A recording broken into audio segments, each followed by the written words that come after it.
رسوله الكريم اما بعد فاعوذ بالله من الشيطان الرجيم بسم الله الرحمن الرحيم رب اشرح لي صدري ويسر لي امري واحلل عقدة من لساني يفقهوا قولي۔ السلام علیکم ورحمۃ اللہ وبرکاتہ۔ گزشتہ پروگرام میں ہم نے اس موضوع پر بات کی کہ بسا اوقات انسان جب کوئی کام نہیں کرتا یا اپنی ذمہ داری صحیح طور پر پوری نہیں کرتا تو اس کے لیے عذر بہانے پیش کرتا ہے اور یوں اپنے اوپر سے ندامت اور پشیمانی کو ہٹانے کی فکر کرتا ہے یا اپنی پوزیشن کلیئر کرتا ہے، لیکن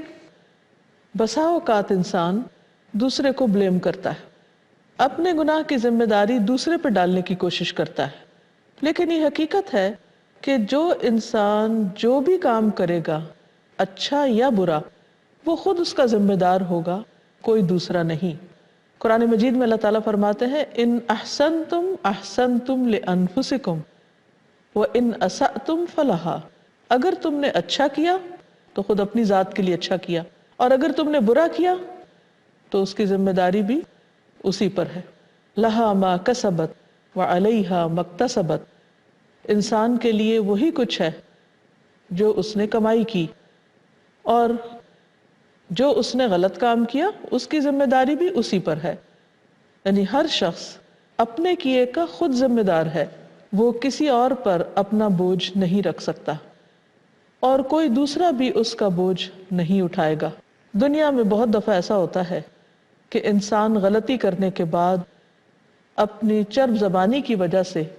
اس سے بالکل بری ذمہ ہو جاتا ہے اور کسی دوسرے پر اپنے گناہ کا پورا بوجھ ڈال دیتا ہے۔ غلطی کوئی کرتا ہے اور پکڑا کوئی اور جاتا ہے، لیکن اللہ رب العزت بہت انصاف پسند ہے۔ قیامت کے دن کوئی بھی شخص کسی اور کا گناہ نہیں اٹھائے گا اور نہ اس پر ڈالا جائے گا، اور کسی کے کیے کا کوئی ذمہ دوسرا نہ لے گا اور نہ ہی کوئی کسی اور کی سزا بھگتے گا۔ اس لیے ہر انسان کو محتاط ہو کر زندگی بسر کرنی چاہیے اور اپنے کاموں کی خود ذمہ داری لینی چاہیے۔ بعض اوقات دنیا میں انسان کو کام کرنے کے لیے بہت سے مددگار مل جاتے ہیں، اعوان و انصار مل جاتے ہیں۔ اگر کسی مشکل میں ہو انسان تو اس کی مشکل آسان کرنے کے لیے بہت سے لوگ دوڑے آتے ہیں۔ بعض اوقات جب انسان خود اپنا مقدمہ صحیح طور پر پیش نہیں کر سکتا تو وہ کسی وکیل سے مدد لے لیتا ہے، لیکن قیامت کے دن ایسے تمام سہارے ختم ہو جائیں گے، چھٹ جائیں گے، اور ہر شخص تنہا اپنے اعمال کے ساتھ اپنے رب کے سامنے حاضر ہوگا۔ سورۃ النجم میں اللہ تعالیٰ فرماتے ہیں ام لم ینبأ بما فی صحف موسیٰ، کیا اس کو بتایا نہیں گیا جو موسیٰ علیہ السلام کے صحیفوں میں آیا ہے؟ وَإِبْرَاهِيمَ الَّذِي وَفَّى، اور ابراہیم علیہ السلام کے صحیفوں میں وہ ابراہیم جس نے وفا کا حق ادا کیا۔ کیا آیا ہے ان صحیفوں میں یعنی پہلی کتابوں میں بھی؟ اللہ تزر وازرۃ وزر اخری، کہ کوئی بوجھ اٹھانے والا کسی دوسرے کا بوجھ نہ اٹھائے گا۔ وَأَلَّيْسَ لِلْإِنسَانِ إِلَّا مَا سَعَى، اور یہ کہ انسان کے لیے کچھ نہیں مگر وہی جس کی اس نے خود کوشش کی۔ وَأَنَّ سَعْيَهُ سَوْفَ يُرَىٰ، اور یقیناً اس کی کوشش دیکھی جائے گی، یعنی قیامت کے دن سامنے لائی جائے گی اور اس کی بنا پر اس کا فیصلہ کیا جائے گا۔ ثُمَّ يُجْزَاهُ الْجَزَاءَ الْأَوْفَىٰ، پھر اس کو پورا بدلہ دے دیا جائے گا، پوری جزا مل جائے گی۔ تو اس سے پتہ یہ چلتا ہے کہ انسان دنیا میں جو کچھ بھی کر رہا ہے وہ بہانے کر کے یا پھر دوسروں کو بلیم کر کے یا دوسروں کو محض ان کا ذمہ دار قرار دے کر چھوٹ نہیں سکتا، بلکہ اس کو اپنے اعمال کی ذمہ داری خود ہی قبول کرنی ہوگی، اور اللہ تعالیٰ کے عدل و انصاف کا تقاضا بھی یہی ہے۔ قرآن مجید کی ایک اور آیت سورۃ البقرہ 281 میں اللہ تعالیٰ فرماتے ہیں وَاتَّقُوا يَوْمًا تُرْجَعُونَ فِيهِ إِلَى اللَّهِ، اور ڈرو اس دن سے، ڈرو، فکر کرو اس دن کی جس دن تم سب اللہ کی طرف لوٹائے جاؤ گے۔ ثُمَّ تُوَفَّى كُلُّ نَفْسٍ بِمَا كَسَبَتْ وَهُمْ لَا يُظْلَمُونَ، پھر اس دن ہر شخص کو اس کے اعمال کا پورا بدلہ دے دیا جائے گا اور وہ ذرا بھی ظلم نہیں کیے جائیں گے۔ یعنی ہر انسان کو وہی ملے گا جو وہ لے کر آئے گا، جو اس نے کوشش کی ہوگی۔ جیسا کہ ایک اور جگہ پر بھی آتا ہے ومن اراد الآخرۃ وسعى لها سعيها فأولئك كان سعيهم مشکورا، کہ جو شخص آخرت کا ارادہ کرے اور اس کے لیے کوشش کرے جیسی کوشش اس کو کرنی چاہیے، تو ایسے لوگوں کی کوشش قابل قدر ٹھہرے گی، یعنی انہیں ان کی کوششوں کا وہاں بدلہ ملے گا۔ تو جس شخص کو آخرت کی فکر ہوگی، آخرت کا ڈر ہوگا، وہ یقیناً اس کی پھر تیاری بھی کرے گا، کیونکہ اس کو یقین ہوگا کہ وہاں اس کو اپنے اعمال کا بوجھ خود ہی اٹھانا ہے۔ یہاں ایک دلچسپ بات یہ ہے کہ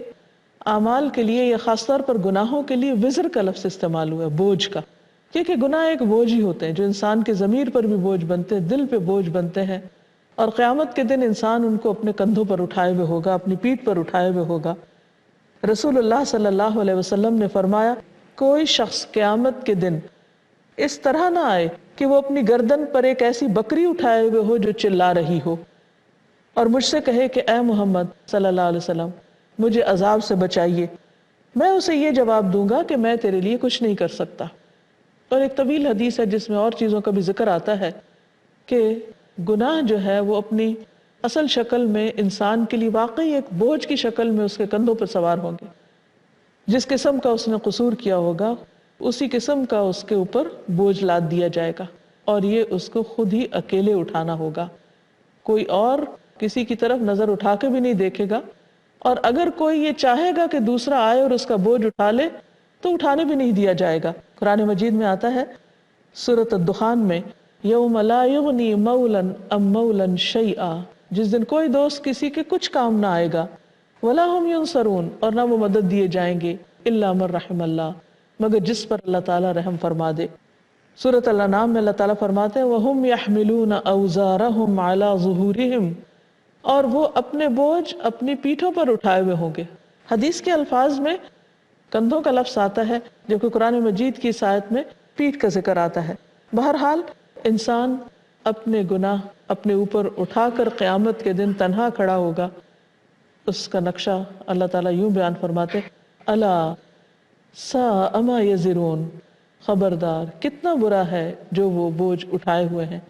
یعنی انسان کے لیے وہ گناہ کس قدر شرمندگی کا باعث ہوں گے، کس قدر رسول اللہ صلی اللہ علیہ وسلم نے فرمایا قیامت کے دن میری امت کا مفلس وہ آدمی ہوگا جو نماز، روزے، حج، زکوٰۃ سب لے کر آئے گا، لیکن اس آدمی نے دنیا میں کسی کو گالی دی ہوگی، کسی پہ تہمت لگائی ہوگی، کسی کا مال کھایا ہوگا، کسی کا خون بہایا ہوگا، کسی کو مارا ہوگا، تو ان سب لوگوں کو اس آدمی کی نیکیاں دے دی جائیں گی، اور اگر اس کی نیکیاں ان کے حقوق کی ادائیگی سے پہلے ہی ختم ہو گئی تو ان لوگوں کے گناہ اس آدمی پر ڈال دیے جائیں گے۔ یعنی یہ صورت ایک ہوگی کہ جس میں انسان کو اپنے علاوہ دوسروں کے گناہ بھی اٹھانے پڑیں گے جب اس کے پاس دوسروں کو بدلہ دینے کے لیے نیکیاں نہ ہوگی، اور پھر اس طرح یہ آدمی دوسروں کے گناہوں کے ساتھ جہنم میں جلے گا۔ تو اس سے یہ پتہ چلتا ہے کہ انسان اس دنیا میں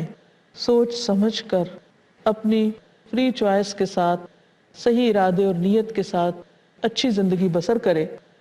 اور اپنے آپ کو اعلیٰ اخلاقی اصولوں کا پابند بنائے، اپنے اعمال کو کسی کے تابع نہ کرے، یہ نہ کہے کہ کوئی میرے ساتھ اچھا کرے گا تو ہی میں اچھا کروں گا، کوئی جیسا بھی کرے وہ اپنے اصولوں پر قائم رہتے ہوئے اپنے اخلاق کو خراب نہ ہونے دے، اور نبی صلی اللہ علیہ وسلم کی سنت پر عمل کرتے ہوئے انک لعلی خلق عظیم، اس پر عمل کرتے ہوئے آپ صلی اللہ علیہ وسلم کے طریقے پر عمدہ اخلاق کا مظاہرہ کرے، کیونکہ انسان کی ہر حرکت، اس کا ہر معاملہ، طرز عمل، اس کی چال ڈھال، اس کا زمین میں کسی بھی قسم کی اچھی بری کوشش کرنا، سب کا سب لکھا جا رہا ہے، اور ایک دن اس سب کا اس کو بدلہ بھی دیا جانے والا ہے۔ اس سلسلے میں ایک اور چیز بھی ذہن میں رہے کہ بعض اوقات دنیا میں جو عزیز قریب رشتہ دار ہوتے ہیں وہ ایک دوسرے کے کام آتے ہیں مشکل وقت میں، اور ایک دوسرے کا بوجھ اٹھا لیتے ہیں، کبھی مالی بوجھ اٹھا لیتے ہیں، کبھی کوئی تاوان وغیرہ ہو تو اس کی ادائیگی میں مدد دیتے ہیں، کبھی کسی کا قرض اتارنے میں رشتہ دار ایک دوسرے کے کام آتے ہیں، لیکن قیامت کے دن کوئی کسی کے کام نہ آئے گا۔ قرآن مجید میں آتا ہے یوم یفر المرء من اخیہ وامہ وابیہ وصاحبتہ وبنیہ لکل امرئ منہم یومئذ شأن یغنیہ کہ جس دن انسان بھاگے گا، یوم یفر المرء من اخیہ، اپنے ہی بھائی سے، وہ امیہ، اپنی ماں سے، وہ بنیہ، اپنے بیٹے سے، وہ صاحبتی، اور اپنی بیوی سے، وہ بنیہ، اور اپنے بیٹے سے، اور اپنے قبیلے سے جس کی طرف وہ پناہ لیتا تھا۔ ہر شخص کو چونکہ اپنی ایسی پڑی ہوگی کہ جو اسے ہر دوسرے سے بے نیاز کر دے گی، یعنی ہر شخص اپنی فکر میں ہوگا، دوسروں کی فکر کوئی نہیں کرے گا، باپ بیٹے کی نہیں سنے گا، بیٹا باپ کی نہیں سنے گا، اور ہر شخص خوف زدہ ہوگا اور اس کو نفسی نفسی، میری جان، میرا کیا ہوگا، میرے ساتھ کیا ہونے والا ہے، ہر ایک کو یہی فکر پڑی ہوگی۔ ایک حدیث میں آتا ہے، ابو رمثا کہتے ہیں کہ میں اپنے والد کے ساتھ نبی صلی اللہ علیہ وسلم کی طرف چلا، پھر رسول اللہ صلی اللہ علیہ وسلم نے میرے والد سے فرمایا، یہ تمہارا بیٹا ہے؟ انہوں نے کہا، رب کعبہ کی قسم، یہ میرا ہی بیٹا ہے۔ آپ نے فرمایا، کیا واقعی؟ تو اس نے کہا کہ واقعی میں گواہی دیتا ہوں۔ تو رسول اللہ صلی اللہ علیہ وسلم ہنس دیے، میرے والد کی مشابہت مجھ پر دیکھتے ہوئے، یعنی میرے والد سے میری مشابہت کو دیکھتے ہوئے، اور میرے والد کی قسم پر کہ یہ میرا بیٹا ہے، آپ نے فرمایا، سن لو، نہ تو تم اس کے گناہ پر اور نہ وہ تیرے گناہ پہ پکڑا جائے گا۔ یعنی آج دنیا میں تو تم باپ بیٹا ہو، لیکن قیامت کے دن یہ رشتے کٹ جائیں گے اور ہر ایک اپنے گناہوں کا خود ذمہ دار ہوگا۔ ایک اور بات اور ایک اور پہلو بھی ذہن میں رہنا چاہیے کہ دنیا میں انسان کے بعض اعمال ایسے ہیں کہ جن کو کرنے کی وجہ سے انسان کو اپنے گناہوں کے ساتھ ساتھ دوسروں کے گناہوں کا بوجھ بھی اٹھانا پڑے گا۔ اس اصول کو بھی اچھی طرح سمجھ لینا چاہیے کہ وہ کون سے کام ہیں کہ جن کی ذمہ داری بہت بڑی ہوگی اور انسان کا گناہ ملٹی پلائی ہو جائے گا اور دوسروں کا بھی بوجھ اس پر آ پڑے گا۔ اس میں پہلی چیز جو سورۃ النحل کی آیت نمبر 25 میں بتا دی گئی کہ جب انسان کسی کو گمراہی کی طرف بلائے گا تو جتنے لوگ بھی گمراہ ہوں گے وہ خود بھی اپنی گمراہی کے ذمہ دار ہوں گے اور اس کے ساتھ گمراہی کی دعوت دینے والا بھی۔ ارشاد باری تعالیٰ ہے، لِيَحْمِلُوا أَوْزَارَهُمْ كَامِلَةً يَوْمَ الْقِيَامَةِ وَمِنْ أَوْزَارِ الَّذِينَ يُضِلُّونَهُمْ بِغَيْرِ عِلْمٍ، کہ قیامت کے دن اپنے بوجھ تو وہ پورے کے پورے اٹھائیں گے، یعنی اپنے گناہوں کے، اور کچھ ان لوگوں کے بھی اٹھائیں گے جو بغیر علم کے گمراہ کرتے رہے، یعنی جنہیں وہ بغیر علم کے گمراہ کرتے رہے۔ مثلاً کوئی شخص خود غلط کام کر رہا ہے اور اس کو اتنا خوشنما بنا کے پیش کرتا ہے کہ دوسروں کو بھی اس گناہ میں اٹریکشن ہو جاتی اور وہ بھی اس کی طرف آ جاتے ہیں۔ یعنی گمراہی کی طرف بلانا صرف یہی نہیں کہ انسان زبان سے کسی کو کہے کہ آؤ غلط کام کرو، ایسا کوئی نہیں کہتا، بلکہ غلط کام کو اتنا خوشنما بنا دیا جاتا ہے، اتنا خوبصورت بنا دیا جاتا ہے کہ دوسروں کے لیے اس کی پھر برائی نہیں رہتی، اس کو کرنے میں کوئی آر نہیں رہتی اور لوگ آسانی سے اس کی طرف مائل ہو جاتے ہیں۔ اور شیطان کا بھی یہی طریقہ ہے کہ وہ برائی کو خوشنما بنا کے پیش کرتا ہے اور اس کی طرف لوگوں کو بلاتا ہے۔ اسی طرح جو شخص اسلام میں کوئی بدعت ایجاد کرے گا یا کوئی برا طریقہ رواج دے گا تو اس کا خود بھی بوجھ اٹھائے گا، اور جو لوگ اس کے بعد اس طریقے پر عمل کریں گے وہ سب بھی جو گناہ کریں گے ان گناہوں کا ایک حصہ ابتدا کرنے والے کے سر پر بھی آئے گا۔ حدیث میں آتا ہے، صحیح مسلم کی حدیث ہے، رسول اللہ صلی اللہ علیہ وسلم نے فرمایا، جس نے اسلام میں کسی برے عمل کی ابتدا کی، یعنی کوئی غلط کام شروع کیا، تو اس کے لیے اس کا گناہ ہے اور اس کا بھی جس نے اس کے بعد اس پر عمل کیا، اور ان کے گناہ میں کچھ کمی نہ کی جائے گی۔ اور اس کی مثال ہے کہ جیسے حابیل کو قابیل نے قتل کیا، تو اب دنیا میں جتنے بھی قتل ہوتے ہیں اس کے گناہ کا ایک حصہ قابیل کو بھی جاتا ہے کیونکہ اس نے اس قتل کے جرم کا آغاز کیا تھا، وہ پائنیئر تھا، اس نے ابتدا کی تھی۔ اسی طرح باقی بھی برے کام، بعض اوقات انسان لا علمی میں، کیونکہ یہاں یہ وجہ بتائی جا رہی ہے کہ وہ بغیر علم کے گمراہ کرتے، تو لا علمی خود ایک بہت بڑا جرم ہے، کیونکہ بعض اوقات انسان کو خود رستہ نہیں آتا، اور عموماً لوگ کہتے ہیں کہ اس کی فکر کی بھی کیا ضرورت ہے، اتنی سنجیدگی کی ضرورت نہیں، دنیا ایک ہی بار دیکھی ہے اور بار بار تو یہاں آنا نہیں، اس لیے اس کو خوب انجوائے کرو۔ لیکن اگر دیکھا جائے تو بہت سے لوگ جو یہ نعرہ لگاتے ہیں کہ گو ود دا فلو، اگر وہ یہ تصور کریں کہ وہ ایک کشتی پہ بیٹھے ہوئے ہیں اور انہیں نہیں معلوم کہ کشتی کس طرف جا رہی ہے، اور خرامہ خرامہ انجوائے کر رہے ہیں اور کشتی کے سفر کو، کہ اچانک جو لہریں ہیں وہ بلندی سے نیچے کی طرف گر رہی ہیں جیسے کسی آبشار کی ہوتی. تو اب اس فلو کے ساتھ جانے والی کشتی کا انجام کیا ہوگا؟ وہ بھی نیچے گرے گی اور جو اس میں بیٹھا وہ سب نیچے گریں گے. تو خواہ انسان کسی کی پیروی کرے یا لوگ اس کی پیروی کریں، انسان کو ہمیشہ اپنی آنکھیں کھلی رکھنی چاہیے، ہوش و حواس سے کام لینا چاہیے، کیونکہ یہ ایک بہت بھاری ذمہ داری ہے. جیسے برائیوں کی طرف لے جانے والے کے اوپر گناہوں کا بوجھ پڑتا ہے، اسی طرح اگر کوئی نیکیوں کا آغاز کرتا ہے یا کسی اچھے کام کی ابتدا کرتا ہے تو جتنے بھی لوگ اس کو دیکھ کر اچھا کام کرتے ہیں ان سب کا اجر بھی اس کے حصے میں جائے گا. جیسے حدیث میں آتا ہے الدال علی الخیر کفاعلہ، نیکی کی راہ دکھانے والا ایسا ہی ہے جیسے اس کو کرنے والا. مسند احمد کی روایت ہے، رسول اللہ صلی اللہ علیہ وسلم نے فرمایا جب لوگ گناہ کا کام ہوتے ہوئے دیکھیں اور اس سے نہ روکیں تو عنقریب ان سب کو اللہ کا عذاب گھیر لے گا. یعنی پھر سبھی ذمہ دار ہوں گے، سبھی پر بوجھ آئے گا. اس لیے امر بالمعروف اور نہی عن المنکر ہمارے دین میں ایک فریضہ ہے. اس کی مثال بھی ایک کشتی سے دی گئی کہ اگر کشتی میں کچھ لوگ بیٹھے ہیں اور کچھ نیچے اور کچھ اوپر ہیں اور پانی اوپر والوں کے پاس ہے، جب وہ نیچے والوں کو پانی نہیں دیتے اوپر والے تو نیچے والے کشتی کے پیندے میں سوراخ کرنے لگتے ہیں تاکہ وہ سمندر سے پانی لے سکیں. تو آپ صلی اللہ علیہ وسلم نے فرمایا کہ اگر ان کو کشتی میں سوراخ کرنے سے نہیں روکا جائے گا تو کشتی پانی سے بھر جائے گی، جس کے نتیجے میں وہ خود تو ڈوبیں گے ہی، اوپر والے بھی ساتھ ڈوبیں گے. تو اس لیے بعض گناہ ایسے ہوتے ہیں کہ جن سے روکنا بہت ضروری ہے، ورنہ اس کے نتیجے میں سب کی شامت آتی ہے. پھر اسی طرح گناہوں کے کاموں پر راضی ہو جانا اور اس کو دل میں بھی برا نہ سمجھنا، یہ بھی ایک جرم ہے. نبی صلی اللہ علیہ وسلم نے فرمایا جب زمین میں کوئی خطا اور نافرمانی کی جائے تو اس میں حاضر اور موجود شخص نے اس کو برا جانا، ایک مرتبہ فرمایا اور اس کا انکار کیا، یعنی ایک مرتبہ برا جانا اور ایک مرتبہ فرمایا انکار کیا، تو وہ ایسے ہوگا جیسے اس مصیبت سے غائب رہا. لیکن جو غائب اور دور تھا مگر اس نے اس نافرمانی کو برا نہیں جانا یا پسند کیا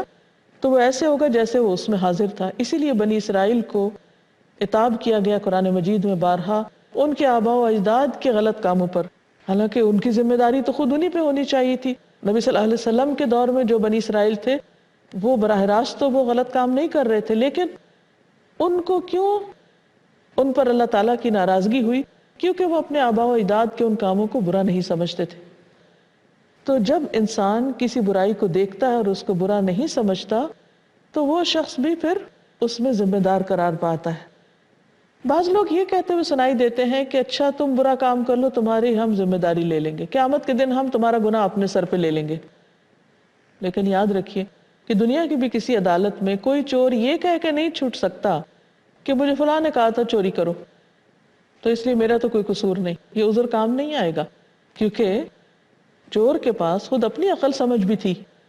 تو اسی طرح قیامت کے دن بھی اگر کوئی شخص کسی کے کہنے پر برا کام کرتا ہے تو بھی اس کو جواب دہی کرنی پڑے گی. قرآن مجید میں آتا ہے وَقَالَ الَّذِينَ كَفَرُوا لِلَّذِينَ آمَنُوا اتَّبِعُوا سَبِيلَنَا وَلْنَحْمِلْ خَطَايَاكُمْ وَمَا هُمْ بِحَامِلِينَ مِنْ خَطَايَاهُمْ مِنْ شَيْءٍ إِنَّهُمْ لَكَاذِبُونَ وَلَيَحْمِلُنَّ أَثْقَالَهُمْ وَأَثْقَالًا مَعَ أَثْقَالِهِمْ وَلَيُسْأَلُنَّ يَوْمَ الْقِيَامَةِ عَمَّا كَانُوا يَفْتَرُونَ. سورۃ العنکبوت آیت نمبر 12 اور 13. ارشاد باری تعالیٰ ہے اور کافر ایمان والوں سے کہتے ہیں کہ تم ہمارے طریقے کی پیروی کرو، جو ہم کر رہے ہیں تم بھی وہی کرو تو ہم تمہارے گناہوں کا بوجھ اٹھا لیں گے، حالانکہ وہ دوسرے کے گناہوں کا کچھ بھی بوجھ نہیں اٹھائیں گے. یہ سراسر جھوٹے لوگ ہیں. یہ اپنے گناہوں کے بوجھ تو اٹھائیں گے ہی، ساتھ ہی دوسروں کے بوجھ بھی اٹھائیں گے. ایک اور چیز یاد رکھنے کی ہے کہ اگر کوئی ایک شخص غلطی کرتا ہے اور باقی لوگ اس کو پسند نہیں کرتے تو اس میں سب کو نہ پکڑا جائے. بعض اوقات ایسا ہوتا ہے کہ کسی جگہ پر بہت سے لوگ بیٹھے ہوتے ہیں، ان میں سے قصور کو ایک کرتا ہے یا غلطی کسی ایک نے کی ہوتی لیکن سب کو ڈانٹ پڑ جاتی. مثلا شوہر گھر میں آتا ہے، اگر بیوی نے کھانا ٹھیک نہیں بنایا تو وہ بچوں کو بھی ساتھ ڈانٹ ڈپٹ کرتا ہے، یا بعض اوقات بیوی کو شوہر سے ناراضگی ہوتی ہے اور وہ غصہ بچوں پر نکالتی اور ان کو زیادہ مارنا شروع کر دیتی. تو یہ بھی انصاف سے ہٹا ہوا فعل ہے، کیونکہ لا تزر وازرۃ وزر اخری، غلطی کسی کی اور سزا کسی اور کو، یہ عدل کے تقاضوں کے خلاف ہے. یہ بات ایسا کرنا درست نہیں. قرآن مجید میں اللہ تعالیٰ نے ایک اصول دے دیا ہے، یا ایھا الذین آمنوا کتب علیکم القصاص فی القتلی الحر بالحر والعبد بالعبد والانثى بالانثى، سورۃ البقرہ آیت نمبر 178. اے ایمان والو، قتل کے مقدمات میں تم پر قصاص لکھ دیا گیا، اگر قاتل آزاد ہے تو اس کے بدلے آزاد ہی قتل ہوگا، غلام کے بدلے غلام، عورت کے بدلے عورت قتل ہوگی. تو یہ تو فرعونیت ہے کہ ایک کی غلطی کی سزا سب کو دی جائے. مثلاً فرعون نے کیا کیا تھا کہ ایک بچے کی وجہ سے بنی اسرائیل کے ہزاروں بچوں کو اس نے تہہ تیغ کر دیا. تو یہ چیز انصاف سے ہٹی ہوئی ہے. آخرت کے علاوہ دنیاوی معاملات میں بھی اور گھریلو زندگی میں بھی، یا جہاں بھی لوگ مل جل کر رہتے ہوں، عدل و انصاف سے کام لینا چاہیے. اور نبی صلی اللہ علیہ وسلم کی زندگی میں ہمیں بہت سی ایسی مثالیں ملتی ہیں. مثلاً تبوک کے موقع پر جو لوگ پیچھے رہے، ان میں جو لوگ پیچھے رہے تھے آپ انہی سے ناراض ہوئے، ان کے بیوی بچوں اور ان کے پورے گھرانے سے نہیں. تو ہمیں بھی بعض اوقات ایسی چیزوں سے واسطہ پڑتا ہے جس میں ہم جنرلائز کر دیتے ہیں. مثلا اگر کسی خاندان میں کسی ایک شخص کی غلطی ہے تو پورے خاندان کو بدنام کر دیتے. اگر کسی قوم میں کوئی ایک مخصوص گروہ غلط کام کر رہا ہے تو پوری قوم کو بدنام کر دیا جاتا ہے. ایسا کرنا درست نہیں ہے. اللہ تعالیٰ سے دعا ہے کہ اللہ تعالیٰ ہمیں احساس ذمہ داری عطا کرے، کاموں کو درست طریقے پر کرنے کی توفیق دے، اور دوسروں کے لیے خیر اور بھلائی کے راستے ہم کھولنے والے ہوں، خیر کی کنجیاں ہوں اور شر کے تالے ہوں. اللہ تعالیٰ ہم سب کا مددگار ہو. وآخر دعوانا ان الحمد للہ رب العالمین. السلام علیکم.